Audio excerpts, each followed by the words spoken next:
Ma'am, अच्छा। इमरान खान को कल जो खबर सामने आई थी कि शिफ्ट किया जा रहा है कहीं बाहर रावलपिंडी में, तो क्या GHQ हमला केस भी चल रहा है, इसके अलावा 9 मई के हवाले से भी चल रहा है, क्या मिलिट्री कस्टडी के अंदर दिया जा सकता है तो इमरान खान के हवाले से? हमें कोई इल्म नहीं है, जब हम जेल में थे ऐसी कोई बात हुई नहीं थी। ये तो जब हमने घर पहुंचे हैं तो कोई किसी ने हमें, कोई लोगों ने फ़ोन करके मैसेजेस भेजे कि उनको शिफ्ट करें। मैंने कहा हमें तो कोई ऐसी चीज़ इतला नहीं थी, ना हमारे लॉयर्स को कोई इतला है, तो हमें कोई इतला ही नहीं है, तो इसके ऊपर हम कमेंट कैसे करेंगे, हमें खुद नहीं पता ये सही है। अगर मैम शिफ्ट कर लिया जाता है तो फिर क्या आप करेंगे? हमें अंदाज़ा ही नहीं कि कहाँ शिफ्ट करना चाह रहे हैं और किस लिए करना चाह रहे हैं। कोई जेल, वहाँ कोई जेल तो नहीं है, तो उसका मकसद क्या है, और मतलब ये लीगल है कि नहीं है, ये तो हमने कभी सुना नहीं है। तो ये हम लॉयर से बात करेंगे जब कल तोशा खाना केस में आएंगे, इमरान खान से भी बात करेंगे इस चीज़। अच्छा, अलीमा खान साहब ये बताइएगा, कल खान साहब ने एक जुमला बोला और कौम उसके ऊपर बिल्कुल तैयार हो चुकी है।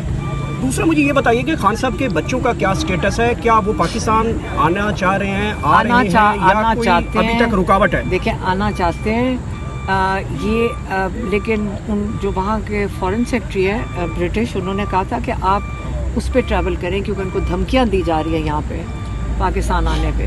तो उन्होंने कहा कि आप ब्रिटिश पासपोर्ट के ऊपर ट्रैवल करें, और वो उन्होंने अप्लाई किया हुआ है और उसका जवाब पाकिस्तान हाई कमीशन नहीं दे रही। वो डरते हैं कि बच्चे ना आ जाएं, लेकिन आएंगे। लेकिन ख्वाजा आसिफ साहब ने बड़ी स्टेटमेंट दी, उन्होंने कहा कि खान साहब के बच्चे हैं, कोई गिरफ्तारी नहीं की जाएगी। वीज़ा दे दें, फिर वीज़ा दे दें, उन्होंने तो कह दिया है, तो वीज़ा दे दें, वीज़ा दे के उनके ब्रिटिश पासपोर्ट पे वीज़ा लगेगा, वो आ जाएंगे। मैडम जो गंडापुर ने आप पे इल्ज़ाम लगाए हैं और गंडापुर की 8:30 बजे मुलाकात हो जाती है डाला जेल में, इसके बारे में क्या कहेंगे? वो तो मैंने बता दिया था पहले। अच्छा मैडम, ये बताइएगा कि आपकी दिन की स्टेटमेंट के बाद 2 सूबाई वज़रा के इस्तीफा पहुँच चुके हैं? नहीं, मेरे ख्याल में वो मैंने उनसे पूछा है कि जो यहाँ KP के लोग खड़े थे, वो कहते हैं वो तो कल से उनका फैसला हुआ था। मैडम, इतलात मौसूल हो रही हैं कि खान साहब ने अली अमीन गंडापुर से इस्तीफा तलब कर दिया, इसमें कितनी ताकत है? नहीं, मेरा नहीं, मैं तो सिर्फ वो बताया जो इमरान खान ने हमें बताया। मैडम, अली अमीन खान ने आपको MI6 का एजेंट कहा है, हम इसकी मजम्मत करते हैं और आप कोई बात नहीं, हमें आजकल MI6 भी कह दें, ISI भी कह दें, पुलिस भी कह दें, सारी अपनी है। हमारे ही तो लोग हैं सारे, MI भी हमारी है। आज तैयब बलोच साहब तैयब बलोच साहब मजम्मत कर रहे हैं आपके ऊपर, ये इल्जाम लगा, देख सकते हैं आप। मेरी बात सुने, MI भी क्या किसी और मुल्क की है, पाकिस्तान की? जब ये जुल्म नहीं करेगी। MI किया, सॉरी, MI कौन सी है? ISI पुलिस हो गया, जितने भी अदारे होंगे, IP है और MI है। हमारे टैक्स पेयर से पैसे जा रहे हैं बेटा, कैसे हो गया कि हमारे नहीं है? हम उनके वो क्या है, पे मास्टर्स हैं, हम पे करते हैं उनके लिए, हमने उनको इदारे बनाए हैं कि हमारी हिफाजत करेंगे। इस वक्त हमारे ऊपर ही जुल्म कर रहे हैं। तो मैडम, पाक फौज के लिए तो फिर आपको दे दे, वो भी हमारे, मेरे हस्बैंड एयर फोर्स में थे, तमगा विसालत मिला हुआ है उन्हें, हम फोर्सेस से हैं, हमारी फैमिली है फौज के अंदर काफ़ी। तो अब ये ना कोई कहे कि तभी आप मुहब्बे वतन है जब आप फौज में होते हैं। हम भी फौज से, आज आपका जब दिल करता है आप कहते हैं कि सिर्फ फौजी, हम फौज में, हम बेसिस पे रह चुके हैं।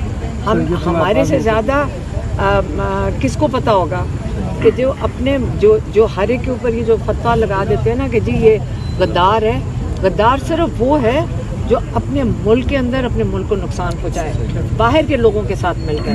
याद रखना, गद्दार सुने मेरी बात सुने, गद्दार सिर्फ वो होता है जो बाहर के मुल्कों के साथ मिलकर अपने मुल्क में नुकसान पहुंचाए, उसको गद्दारी कहते हैं, उसको ट्रीजन कहते हैं, उसके ऊपर आर्टिकल 6 लगता है। भी आए हैं, लॉयर्स भी आए हैं जिनकी मुलाकात की दिया हुआ था टाइम, और अगली दफ़ा हम यहाँ फिर नहीं रुकेंगे, हम फिर आगे चले जाएंगे। हमने ये इल्लीगल, हमें ये रोक भी नहीं सकते। आप मुझे बताइए, नाका ये इल्लीगल है, हमें क्यों रोक रहे हैं? जब कोर्ट ऑर्डर है हमारे पास, तो इसका मतलब ये कोर्ट ऑर्डर के खिलाफ वर्जी कर रहे हैं पुलिस। तो इस वक्त कानून तो बिल्कुल ख़त्म हो चुका है, तो हमें इंसाफ तो इस तरह नहीं मिलना। ये इल्लीगल काम कर रहे हैं, लेकिन हमारा हक बनता है कि हम सड़क पे चलकर अडियाला दिल तक पहुँचे, और उनकी ड्यूटी है कि हमें इजाज़त दें कि हम मुलाकात कर सकें। अच्छा, अलीमा खान साहब ये बताइएगा कि कल ही आपने एक खबर दिया है कि खान साहब ने कहा है कि कौम तैयारी पकड़ ली, और उसके बाद कौम ने वाकई तैयारी पकड़ ली है। वो कब तक तैयारी, किस तरीके की तैयारी, कहाँ पहुँचना है, क्या लाहे अमल आने मैं वाला है? आपको बता रही हूँ, इमरान खान ने, नहीं तो मैं आपको समझा देती, मुझे खुद भी नहीं पता। उन्हें बस एक सेंटेंस कही थी, पार्टी और लोगों को कह दो और पार्टी को कह दो तैयारी पकड़े। आप उसके आगे कुछ क्या नहीं मतलब बोलना इस्लामाबाद की कॉल है फिर? नहीं, मुझे नहीं पता, मैं कुछ नहीं कह रही हूँ। मुझे एक ही सेंटेंस थी, हम जाते जाते उन्होंने बस ये पीछे से कहा था ना ही क्या हमने एक्सपेक्टेशन है? कोई जल्द से जुलूस करेंगे, पता कोई नहीं, रैलीज मुझे नहीं करेंगे, पता। लॉन्ग मार्च होगी? जब वो इमरान खान ने बताना होगा वो बता देंगे। मैडम, पार्टी में इख्तलाफात जो सामने आए हैं तो इस हवाले से क्या कहेंगे? ये वाले शख्स जो है इनको सिर्फ एक ही सवाल आता है, ये हर दफ़ा यही पूछते हैं, तो पार्टी से जाके पूछें। अच्छा और आपको पता है ना, ईसीपी का जो क्या चेयरमैन होता है, क्या होता है?